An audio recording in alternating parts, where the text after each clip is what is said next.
E começando.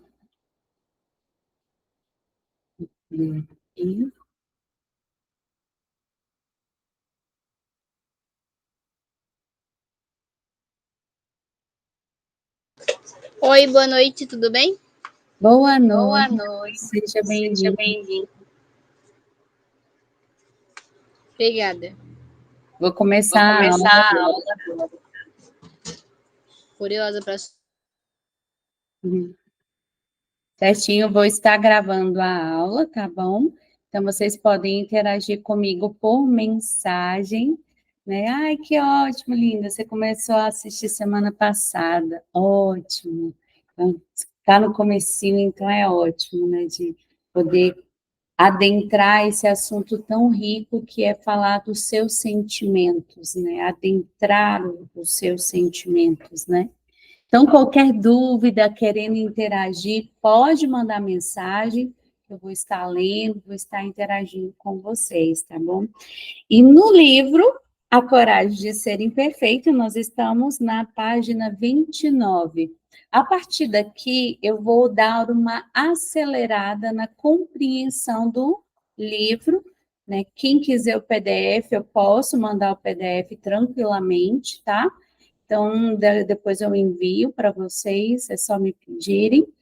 E para ler ele e estudá-lo, mas aqui eu vou trazer reflexões para interagirmos bastante e levar a realmente uma reflexão interior. E é interessante porque eu parei na página 28, né, falando do grande perigo, que é começarmos a enxergar os sentimentos como fraqueza.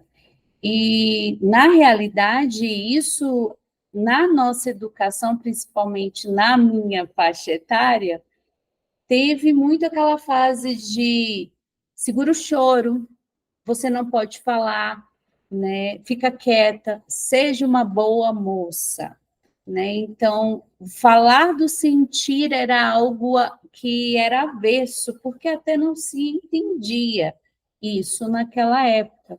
Então, nós fomos na infância impedidas de nos expressarmos. Então, agora vem uma nova roupagem e fala: não, se expressar não é fraqueza, né? Na realidade, a vulnerabilidade nem é boa e nem é ruim, são sentimentos, é o sentir. E trazer esse sentir para a nossa vida, para o nosso dia a dia, faz com que sejamos mais femininas, que conseguimos conectar conosco e alimentar esse interior que é responsabilidade nossa como adultas, né? E hoje, já vindo na página 29, se quisermos recuperar a parte essencialmente emocional da nossa vida, reacender a nossa paixão e retomar nossos objetivos, precisamos aprender a assumir nossa vulnerabilidade, acolher as emoções que resultam disso. Para alguns de nós é um aprendizado novo, para outros, recapitulação. Então, o que é a vulnerabilidade, né? Então, quando você fala assim, mas a vulnerabilidade e tem várias questões que ela aborda, mas que nós podemos abordar também o medo do novo. Algo novo nos causa medo. Eu tenho medo do novo, né? Então, eu me sinto vulnerável nessa hora, nesse momento, né?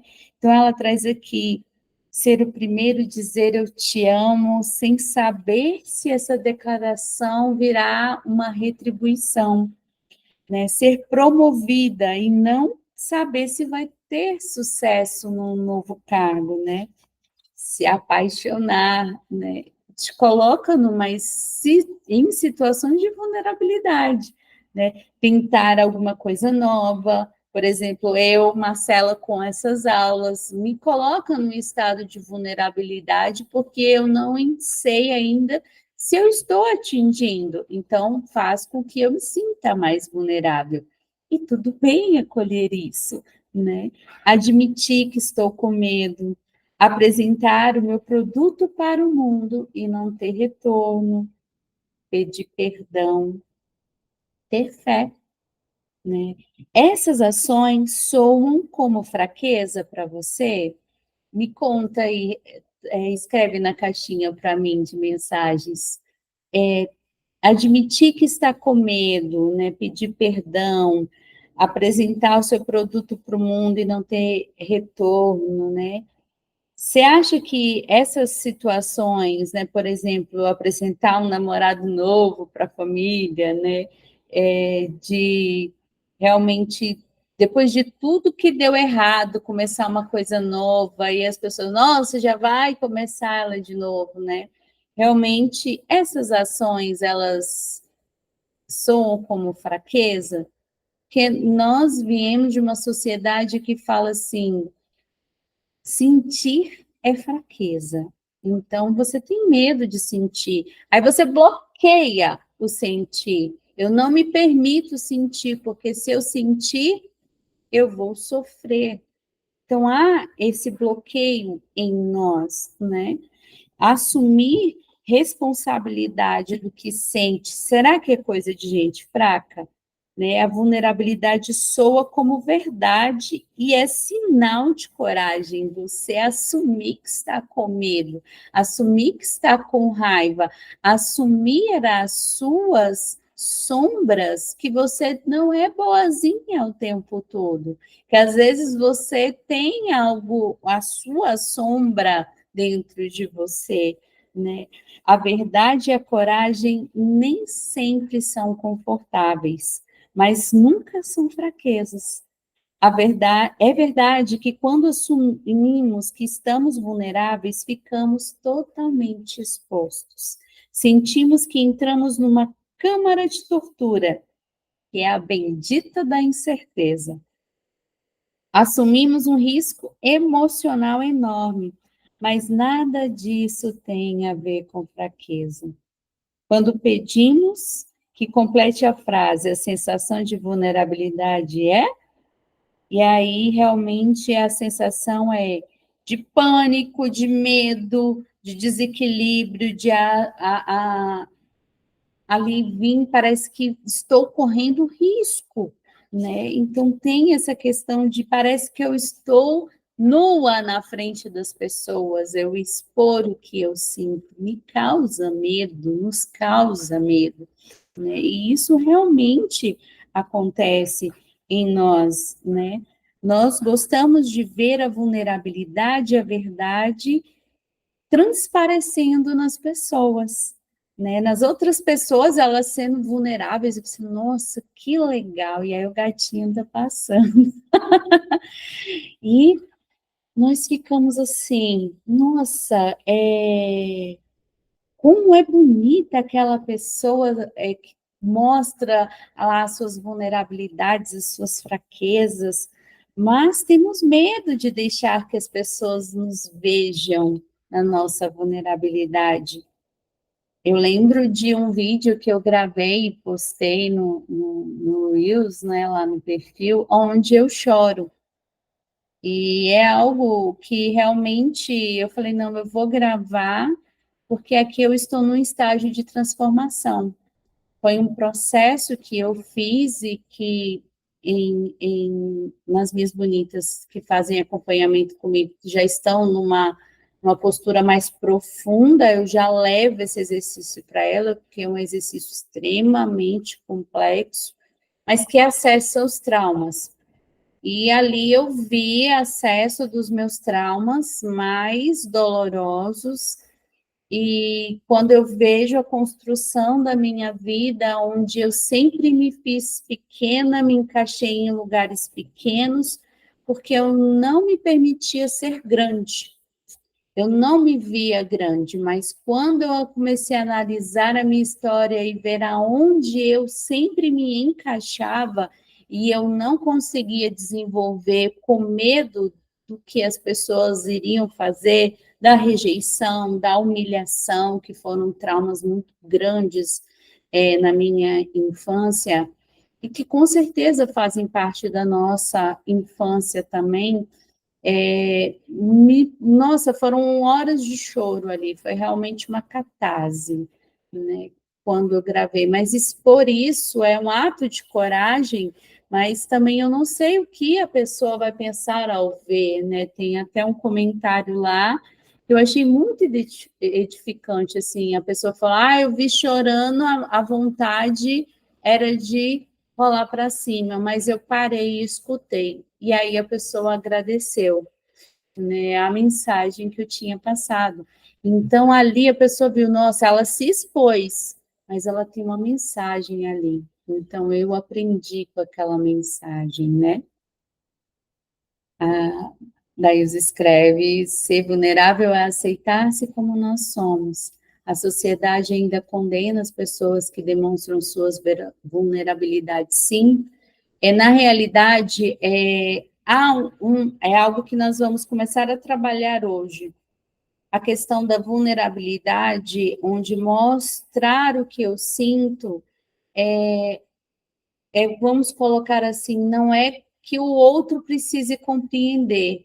Eu preciso aceitar o que eu sinto e ter essa responsabilidade do que eu sinto, né? E aí há uma confusão interna nas pessoas quando a gente fala de mostrar a vulnerabilidade, mas não é que eu estou forçando as pessoas a aceitarem o jeito que eu sou. Eu sou assim.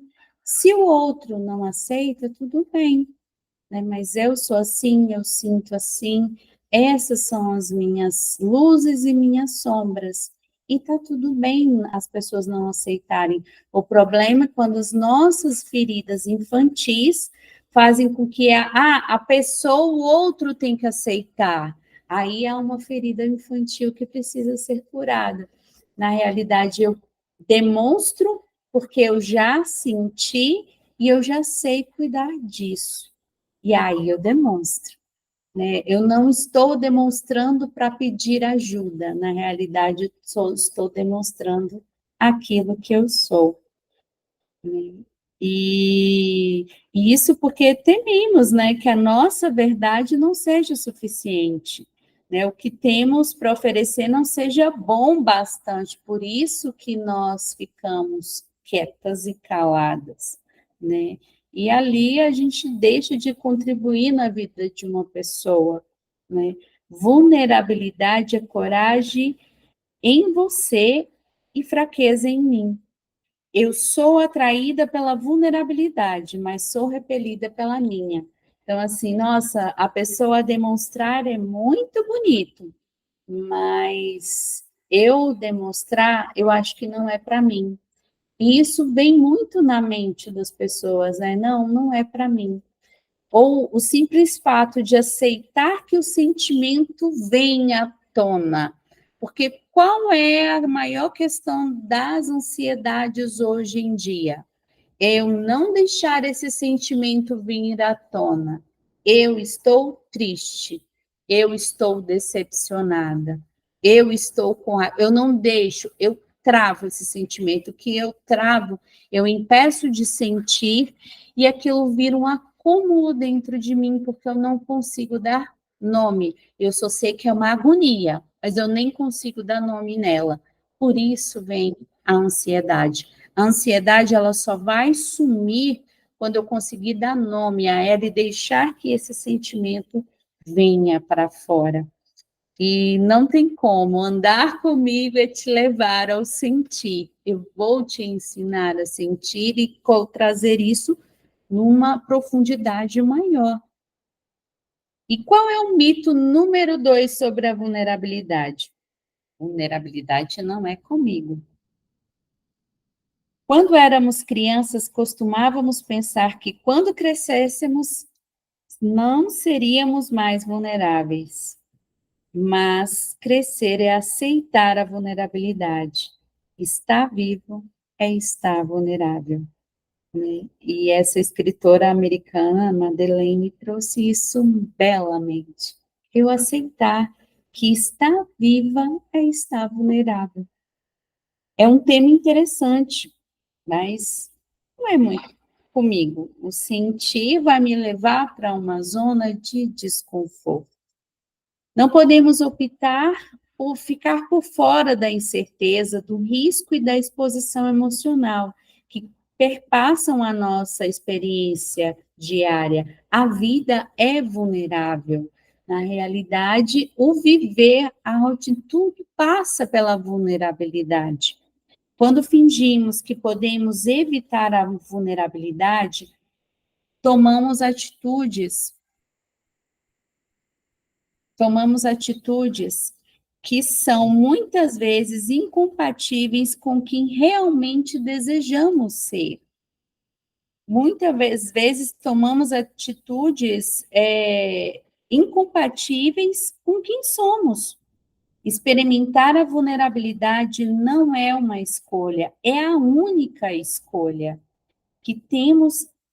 Como vamos agir quando fomos confrontados com a incerteza, o risco e a exposição emocional?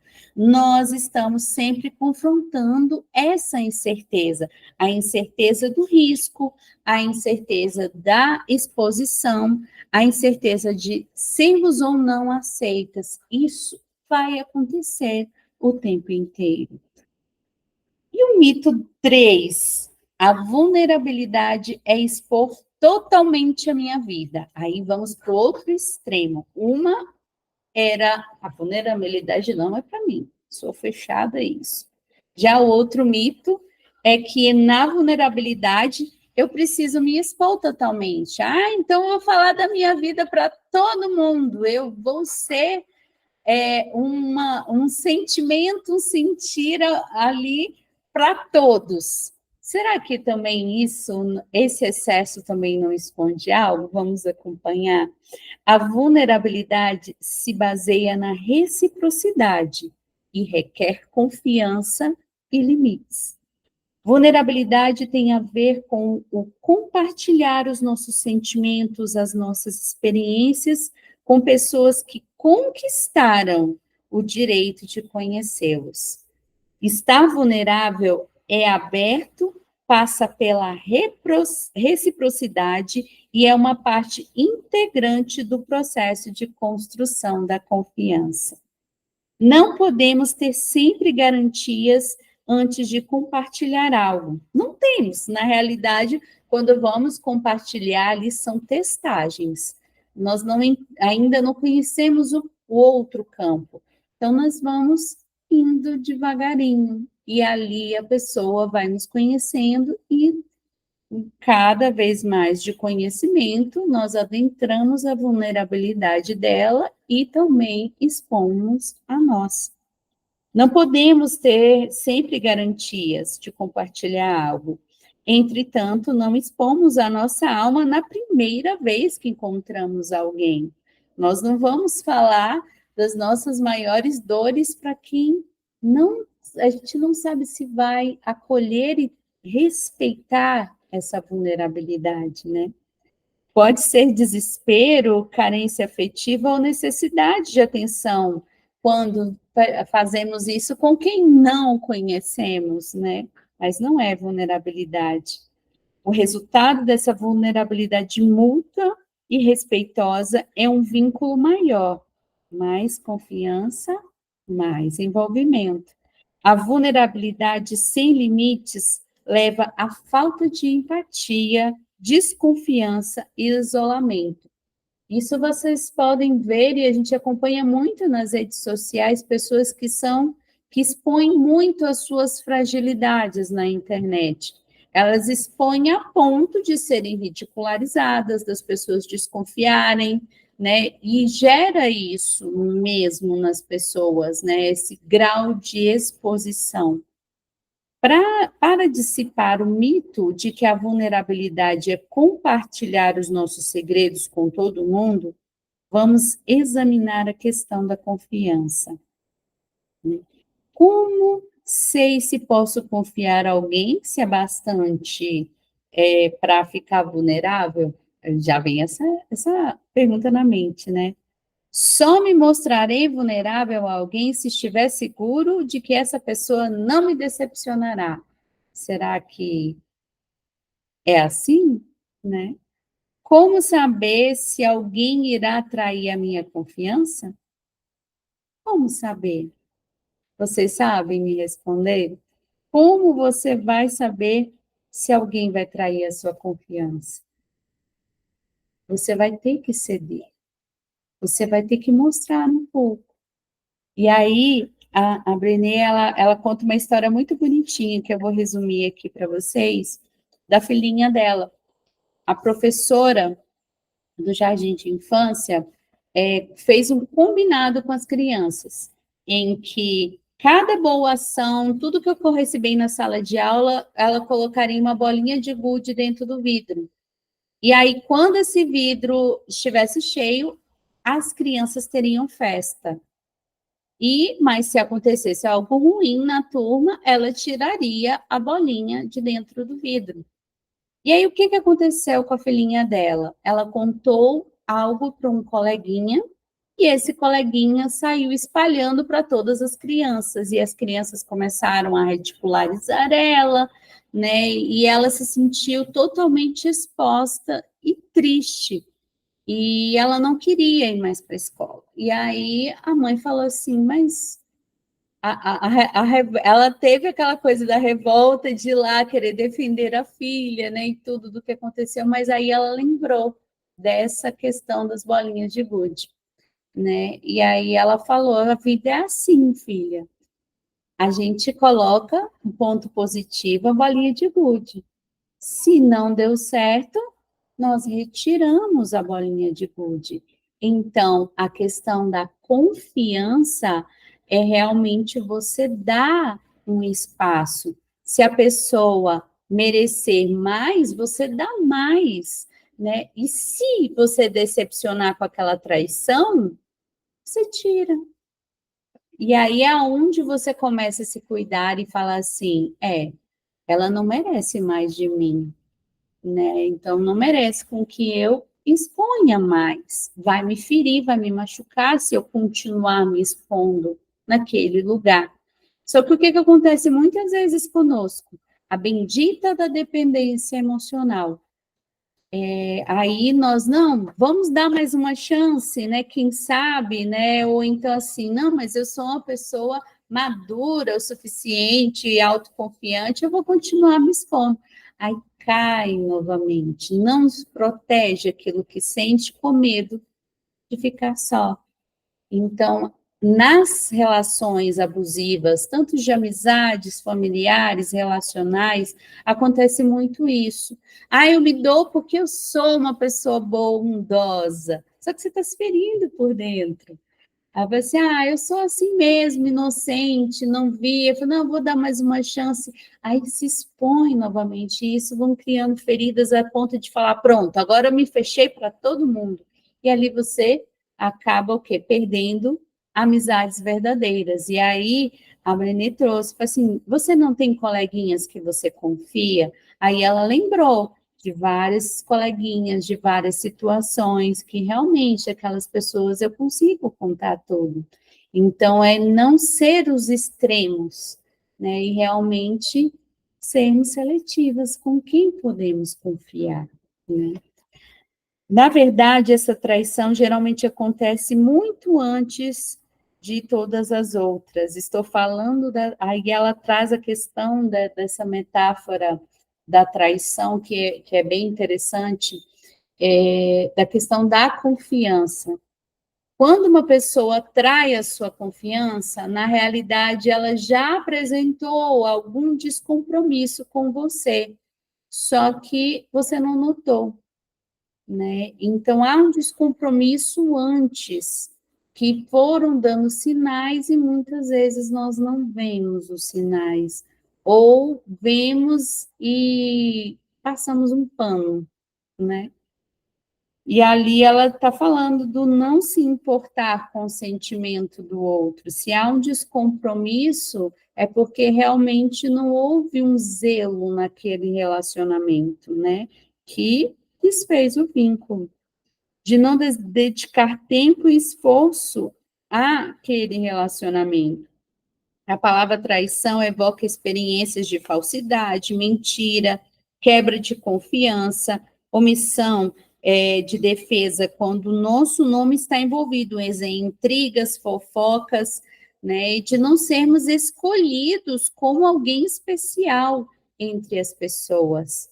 porque nós temos essa bendita necessidade de sentirmos escolhidos, né? E nós nascemos para nos relacionar e queremos ser importantes para alguém. Então, isso está no nosso inconsciente, né?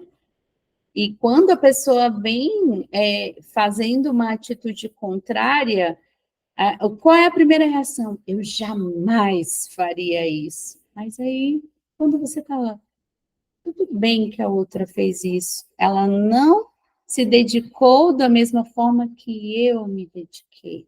E está tudo bem, é não esperar em troca, né?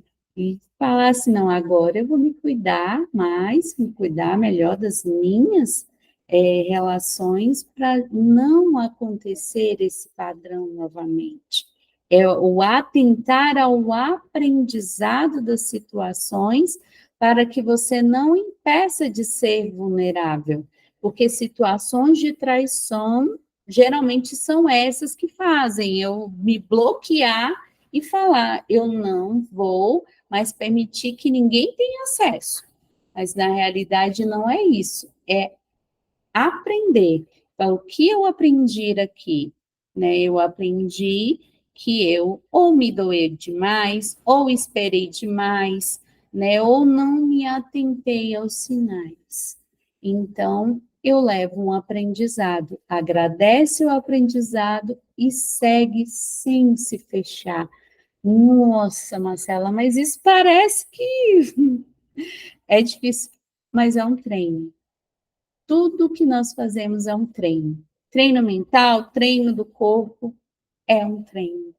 Então, de falar assim, isso não vai tirar o meu desejo, a minha vontade de expressar quem eu sou.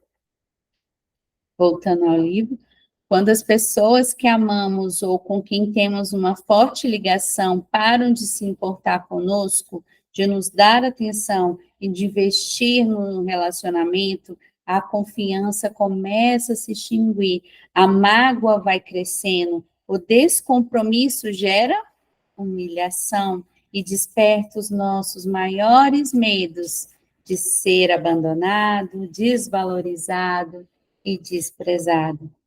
Vem diretamente com a nossa ferida de menina. Nós, na infância, temos 5 feridas que foram formadas na nossa infância, da gravidez aos 8 anos. Então, a rejeição, o abandono, a manipulação, a humilhação e a exclusão.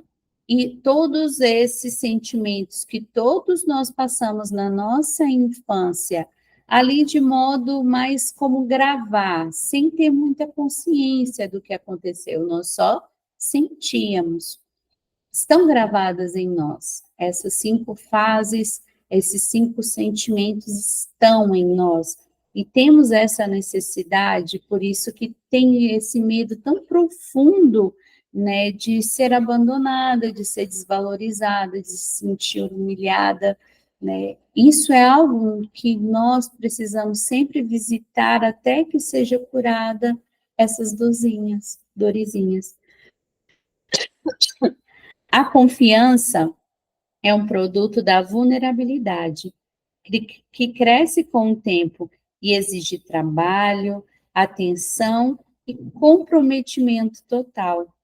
Confiança não é uma postura nobre, é uma coleção de bolinhas de gude que cresceu.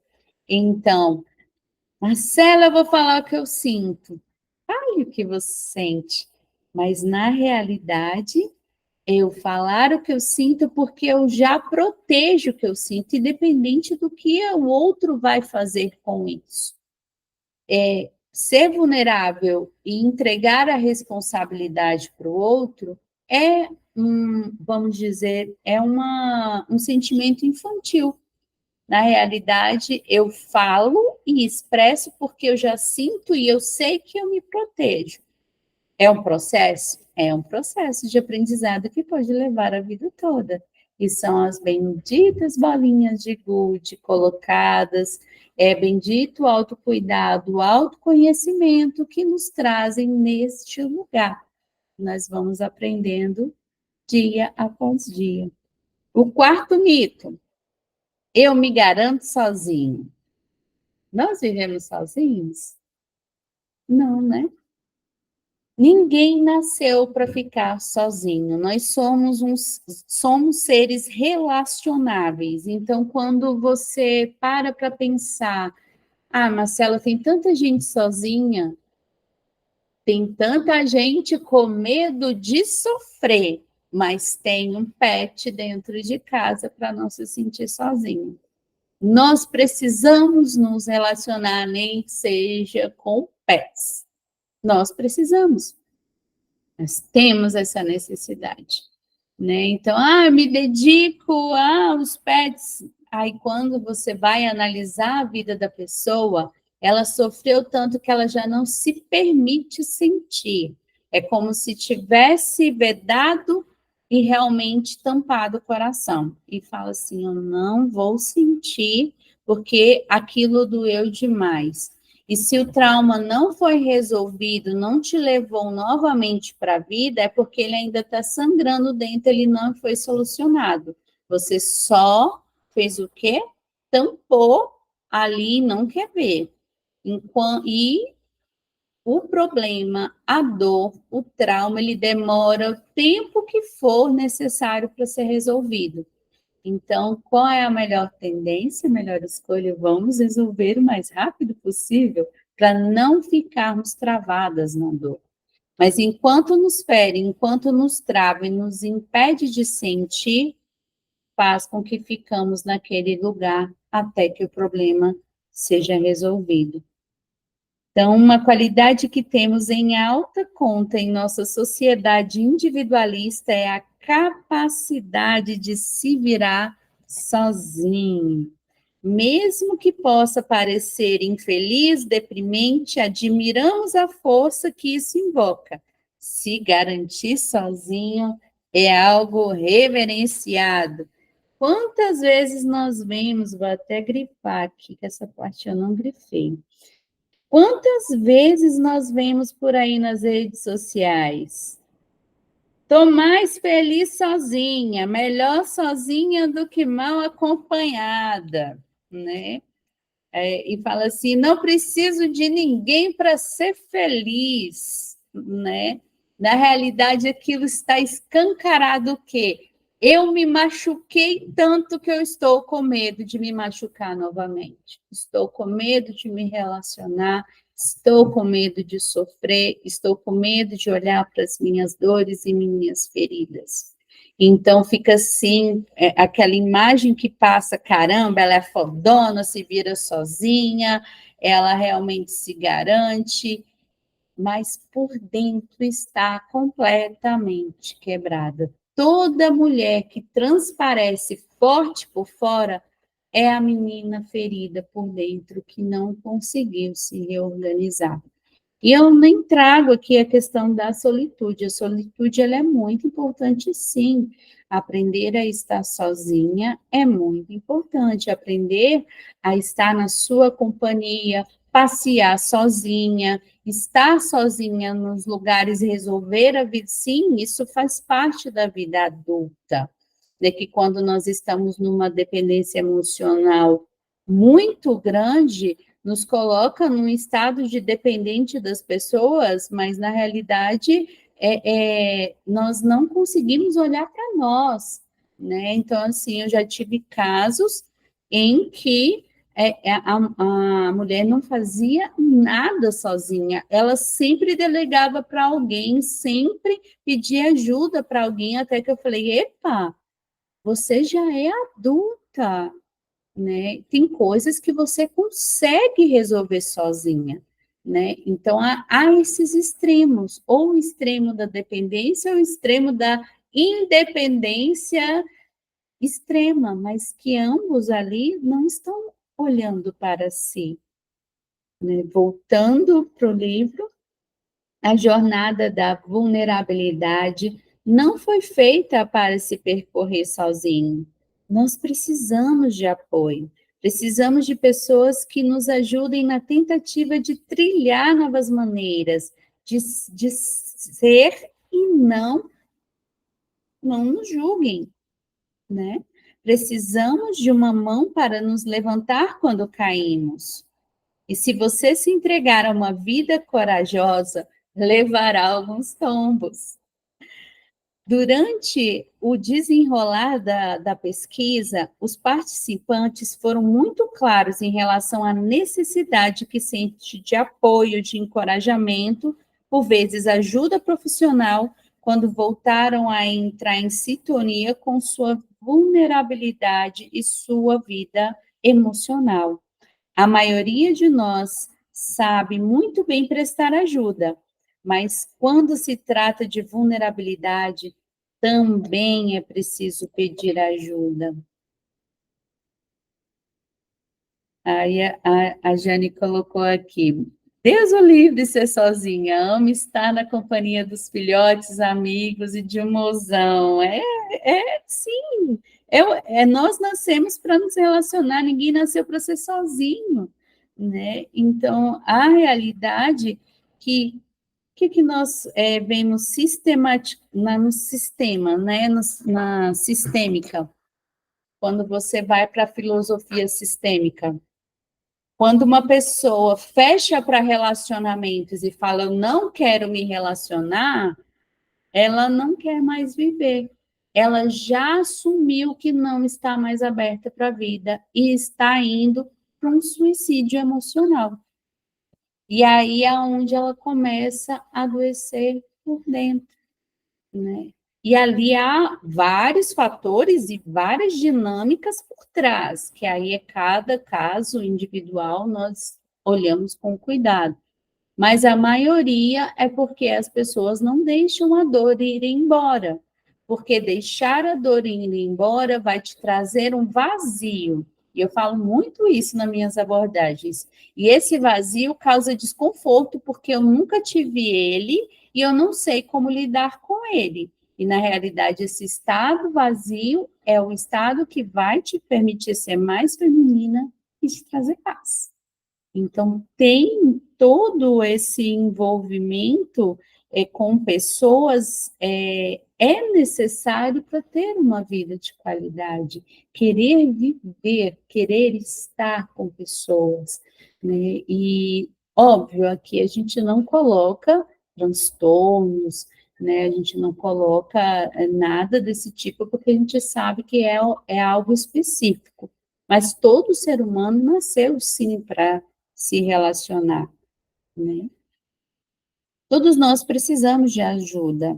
Sei que não poderia ter concluído essa pesquisa nem este livro, né, sem estímulos fortes que vieram do meu marido, da minha terapeuta, de vários livros e amigos familiares que estavam nessa jornada. Vulnerabilidade gera vulnerabilidade e a coragem é contagiosa. Esse aqui também é ótimo para grifar.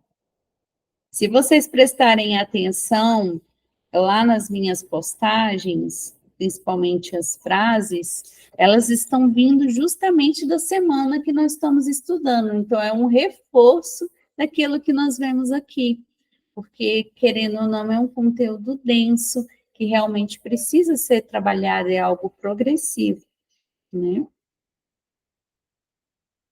Ao estudarem a transformação que sucedeu a esse encontro, pesquisadores relataram que a eficiência de Clinton aumentou, né? Que ali a Clinton era uma grande, ela não, ele, um grande diretor executivo de uma empresa alemã, né? E descobriu que ele era centralizador, né? Mas estava impedindo que os gerentes tomassem a iniciativa, né? Então, assim, ali ele viu uma sombra nele, e nós somos feitas de sombra. Um filme que exemplifica muito bem essa questão de luz e sombra é o filme da Bela e a Fera, quando você vai analisar aquele filme, e lógico, tem várias outras interpretações de outras pessoas, mas fez tanto sentido para mim. A Bela estava presa porque ela não conseguia olhar para a fera. E quando ela conseguiu olhar para as suas próprias sombras, ali ela viu a beleza que existia.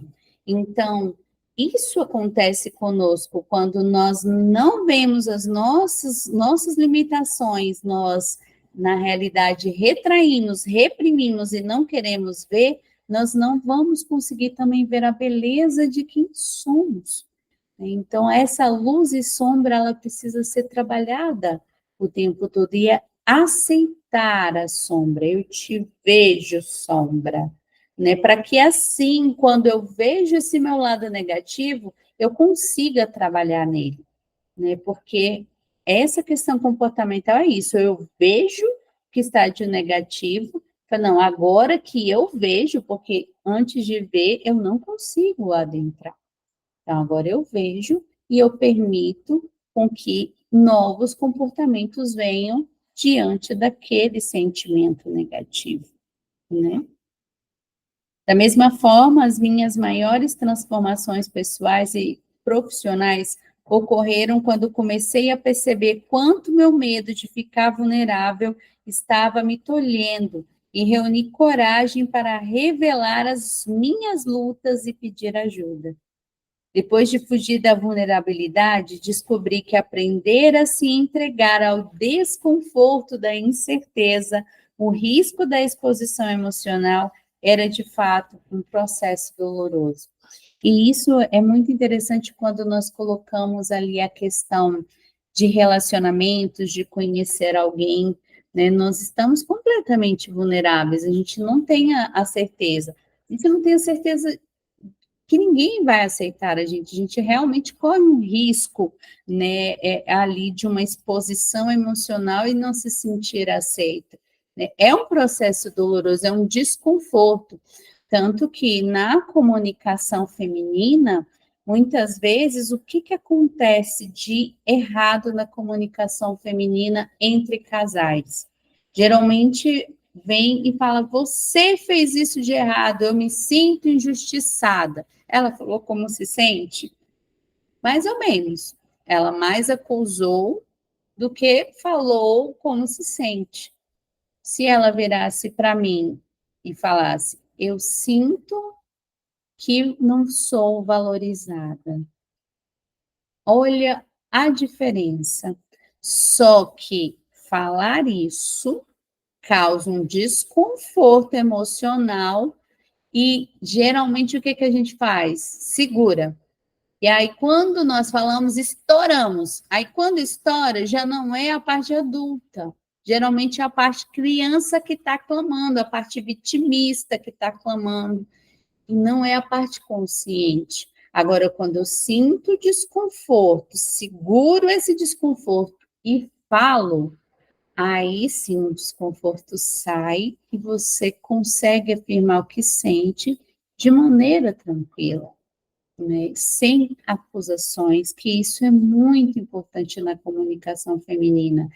É o suportar esse desconforto antes de falar, porque geralmente a gente fica só nesse desconforto e não fala, ou só fala quando explode. Quando vem a paciência, quando vem a bendita da TPM para ajudar, né, nesse processo, aí a gente estoura. Mas, na realidade, nós guardamos dias aquele sentimento e nós temos essa capacidade linda de interiorizar, mas também dolorosa. Quantas de nós guardamos por anos um sentimento que fica ali, ó, e moendo dentro? E isso é muito feminino. Isso é da mulher. A mulher é interna, seus órgãos são internos. Ela internaliza dentro, você internaliza dentro. Então, o que acontece nesse momento? É aonde você, se você não se resolve dentro, fica aqui. E quando esse sentimento não é expressado, não é colocado para fora, transforma em doenças. Então, vamos colocar muitos cânceres principalmente na mama, são de mágoas guardadas. Então, aí você fica assim, caramba, as doenças já são a expressão daquele sentimento que foi guardado há muito tempo, porque nós temos essa tendência. O homem é mais prático, ele é resolutivo. Ele falou, resolveu. Um homem que é muito ressentido, que guarda muito tempo, que fica ali remoendo, ele está no feminino, ele não está no masculino. O homem masculino, ele é resolutivo, resolveu, pronto, acabou, esqueceu, foi resolvido, né? E tanto que aí nós lembramos de coisa, mas lá 10 anos atrás, como é que você lembra disso? Porque ficou 10 anos guardados. E, infelizmente, nós temos essa tendência, se não colocarmos nessa postura de vulnerabilidade e falar o que sente, né? Voltando aqui. Aos poucos fui percebendo que essa couraça era pesada demais para eu carregar e que a única coisa que ela realmente fazia era me impedir de conhecer a mim mesma e de me deixar ser conhecida pelos outros. A falsa proteção exigia que eu ficasse encolhida e silenciosa por trás dela, sem chamar atenção para as minhas imperfeições e vulnerabilidades. Era exaustivo. Eu me lembro de um momento muito agradável quando meu marido e eu estávamos deitados no chão, vendo Ellen dar piruetas e fazer danças loucas no tapete.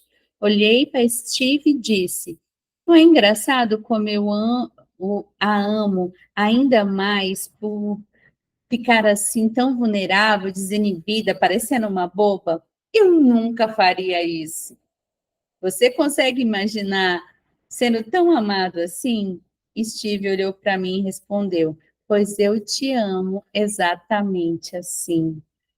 Confesso que, como alguém que quase nunca se arriscava a ficar vulnerável e fazia sempre tudo para não parecer boba, nunca me ocorrera que dois adultos pudessem se amar dessa forma, que eu pudesse ser amada pelas minhas vulnerabilidades e não apesar dela. Então, muitas vezes nós temos medo de nos expressarmos com medo da rejeição. E aí, Marcela, olha que interessante isso que surgiu. Você é amada por outra pessoa pela sua menina, pela sua parte espontânea, pela sua parte alegre e feliz, né? E não que não tenha a parte ali da adulta, mas a sua menina divertida, boba, que é desajeitada, também é amada. O que desperta em nós um sentimento de paixão e de amor é esse nosso lado criança que nós reprimimos tanto. Por isso que nos meus acompanhamentos eu sempre converso com as pacientes e falo, é a sua menina e a sua adulta, as duas interagem juntas, e as duas não podem morrer, mas tem coisas que são de menina e tem coisas que são de adulta, né? Então, é menina e adulta que interagem juntas aí dentro. A parte livre, alegre, expansiva é da menina. A parte sonhadora, a parte em que quer revolucionar o mundo é da menina. A parte adulta é a parte prática, é a parte de, vamos dizer, a vida adulta é vida chata, que é de realmente colocar esses sonhos da menina em ação, é realmente de ir para a praticidade que toda a vida adulta precisa ter. E isso, quando é bem equilibrado dentro de nós, flui. E você consegue sentir quando é a sua menina, quando é a sua adulta. Aí sim vai surgir o momento da menina mimizenta, né? Da menina que quer fazer birra, né? Da menina que quer ser olhada, porque essas feridas nossas vão sendo trabalhadas ao longo do tempo. Então, assim, por exemplo, Eu geralmente sou muito mimizenta fazendo exercício. Eu não era. Nossa, na minha adolescência, eu era quase que atleta. Corria, sabe? Jogava bola o dia inteiro e dançava. Mas hoje, fazer exercício, né? Depois de um longo tempo que eu fiquei sem praticar exercício e ainda com a depressão, eu tenho momentos felizes lá fazendo exercício, mas são poucos. Geralmente eu estou lá reclamando. Aí quando eu vejo que eu estou reclamando demais, eu, calma, menina, daqui a pouco está acabando. Né? Então tem essa questão de você ter uma conversa interna com a sua menina. Né? Às vezes tem uma parte sua que pede cuidado, que não é da adulta, é da menina que quer colo. Né? E aprender a sentir é aprender também a cuidar dessa menina, que realmente é um caminho muito bonito quando você olha, acolhe e permita que venha e permita também ali conduzir essa menina ferida, né, que realmente, não, peraí, eu vou cuidar de você, não vou fazer isso para cuidar da gente, né? Então, e te permitir ser livre, né? E um dos processos que eu quero trazer para vocês, principalmente quando eu começar a fazer as imersões presenciais, é a dança terapia. A dança terapia é a coisa mais fofa e mais infantil de fazer. É ser livre nos movimentos, sem pensar em coreografia, só se mexer. Você já viu uma criança de 5 anos dançando livremente? Não digo esses prodígios que já fazem coreografia, mas a criança, ela dança, ela brinca, ela pula no chão, ela rola, ela é livre, ela é livre.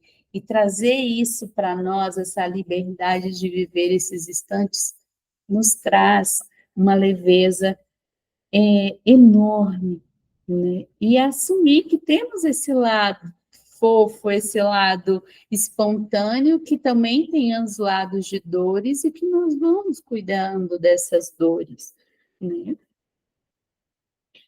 Voltando ao livro, nada transformou mais minha vida do que descobrir que é uma perda de tempo medir o meu valor pelo peso da reação das pessoas na arquibancada.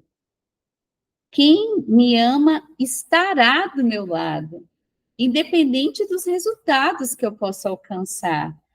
Nós não podemos aprender a ser mais vulneráveis e corajosos por conta própria. Muitas vezes, nossa primeira e maior ousadia é pedir ajuda. E é interessante essa questão do pedir ajuda, né? Na minha infância, eu tinha crises de enxaqueca crônica, e ali eu era conduzida em falar assim, tá, você tá com dor? Tá bom. Depois que você terminar tudo que você fizer, aí você toma um remédio e pode descansar.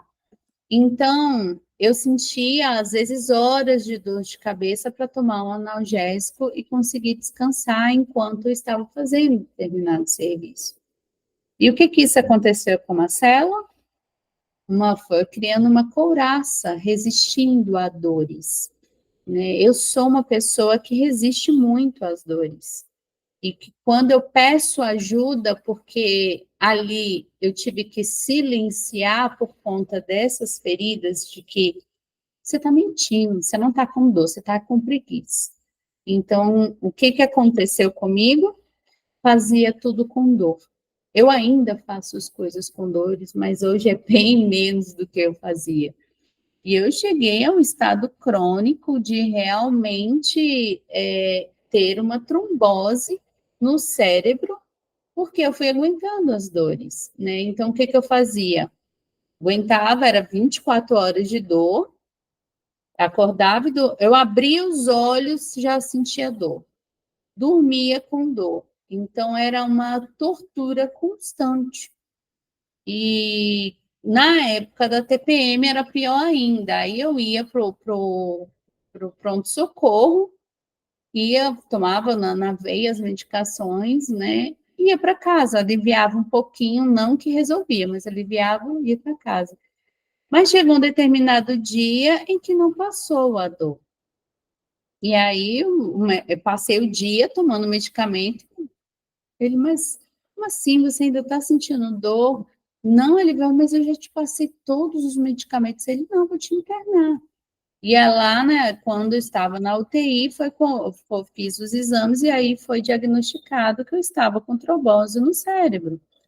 E aí foi uma sequência de medicamentos fortes, morfina, nem a morfina estava resolvendo. Então, assim, até conseguir estabilizar o estágio de dor, comecei a tomar anticoagulante para afinar o sangue, né? E eu quando o neurologista entrou em contato comigo, que viu meus exames, ele perguntou: você está andando direitinho? Você está enxergando direitinho? Tô, doutor. Nas crises eu não estava. Hoje eu tenho consciência. Quando ela estava numa crise muito, muito forte, eu desequilibrava e estava tudo embaçado. Ele foi e falou assim: que bom, você tem muita sorte, porque era para você estar cego e sem andar. Imagina você escutar isso. Você já está internada aí vem a fragilidade, aí nem é questão de vulnerabilidade, vem no estado de fragilidade absurda. Então, por quê? Porque eu não pedi ajuda, eu não falava, tá doendo, por quê? Porque eu aprendi na infância que eu tinha que suportar a dor, que a dor não era importante, né? Então, o quanto é importante nós olharmos para nós e falar, não, eu estou cansada, e está tudo bem estar cansada, né? Eu não dei conta de tudo, tudo bem, não dá conta, você não precisa dar conta de tudo, é pesado demais. E nós nascemos numa cultura em que ela está agora em mudança, em processo de mudança, em que a mulher tem que ser boa em tudo, ela tem que ser uma boa filha, tem que ser uma boa esposa, uma boa mãe, uma boa profissional, né? E se está na igreja, é uma ótima pessoa atuante na igreja, então, assim, eu tenho que ser perfeita em tudo, e isso é muito pesado. Uma área não vai dar bom, vai dar ruim. Então, assim, é de assumir que fala assim, eu não dou conta de tudo e eu preciso pedir ajuda, né? E a vida fica mais leve quando a gente pede ajuda, né? Eu era aquela assim, e olha que eu sempre tive um lado feminino, mas é aquela coisa de, não, eu dou conta sozinha, carregava as compras pesadas sozinha, resolvia as coisas sozinha, né? E aí é onde fala, não, mas eu preciso de ajuda, tá pesado, né? Tá ruim, então eu peço ajuda, eu comunico que eu tô cansada, né? Eu não me dói mais, por exemplo, se eu não conseguir deixar uma casa organizada do jeito que eu deixava antes, porque antes, fora não conseguir por conta da depressão crônica, ainda tinha a exigência de falar assim, sou uma inútil. Aí imagina o peso que isso era, mas porque eu não conseguia pedir ajuda. Então, pedir ajuda é importante, comunicar o que sente é importante, entender o que sente também. Me contem aí, meninas, nas mensagens, se vocês gostaram da aula de hoje. Foi bem profunda, né? E nisso nós encerramos o capítulo 2 do nosso livro, onde fala dos mitos da vulnerabilidade, né? Onde o primeiro mito, vou recapitular aqui com vocês, enquanto vocês escrevem. O primeiro mito é o da escassez, por dentro da cultura de não ser boa o bastante. Esse é o primeiro mito, né? Eu não sou boa o bastante, então por isso eu não vou me expressar. Esse é o primeiro mito. O segundo mito é realmente falar que vulnerabilidade é fraqueza. E aí, indo para o terceiro mito, vulnerabilidade não é comigo, né? Vulnerabilidade é expor totalmente minha vida. Outro mito. Isso vai valer um Reels muito bom agora, eu pensando. Quarto mito. Eu me garanto sozinha. Então, são todos os mitos. Precisamos de pessoas, não somos felizes sozinhas e precisamos pedir ajuda, né? Adorei, né? Ai, que bom, Jane. Melhoras, né? Precisa cuidar dessa cólicazinha aí, né? Tenho estudado muito sobre essa questão. Depois a gente pode até trazer em algumas aulas a questão da cólica, né? A questão da saúde, né? E a questão do sentir, né? Que é essa questão da psicossomática de realmente por que que eu estou sentindo dor? Não é normal sentir dor. Se eu estou sentindo dor é porque tem algo que precisa ser cuidado no campo emocional e na saúde do corpo. Tá bom, meus amores? Muito boa, amei. Essa semana fiz exatamente isso. Estava cansada, casa pelo avesso, eu estou com dor, TPM, tomei remédio, me permiti descansar. Muito bem. E não se sentir culpada por isso. Olha que delícia. Eu preciso descansar, não preciso dar conta de tudo, né? Olha que leveza de falar assim, eu me permito, eu posso. Porque aí, se formos analisar, as nossas avós, bisavós, mães, elas não se permitiam, né? Elas tinham que dar conta, porque senão eram menos mulheres. E não, a gente pode. Então, assim, virar para si mesmo e falar assim, agora eu posso. Olha que delícia. Isso é muito bom, é libertador, né? E de falar assim, eu posso descansar, eu posso amar, eu posso pedir ajuda, eu não preciso dar conta de tudo sozinha. E esse é o caminho da vulnerabilidade e da comunicação feminina, que é realmente entendendo esse caminho que eu vou conseguir me comunicar com propriedade, defendendo aquilo que eu sinto. Muito obrigada, meus amores. Daqui a pouco já subo a aula, tá? E fico muito feliz. Vocês podem trazer mais pessoas, compartilhem, né? Porque esse estudo é um estudo muito bonito, né? De realmente mostrar para as pessoas que há um caminho bonito, né? Então, assim, de que você não precisa se cobrar tanto, né? Fico até emocionada, pois me cobro muito e acompanhando vocês, estou aprendendo muito a melhorar. Ai, que linda, linda. E é isso mesmo, sabe? Esse é o caminho.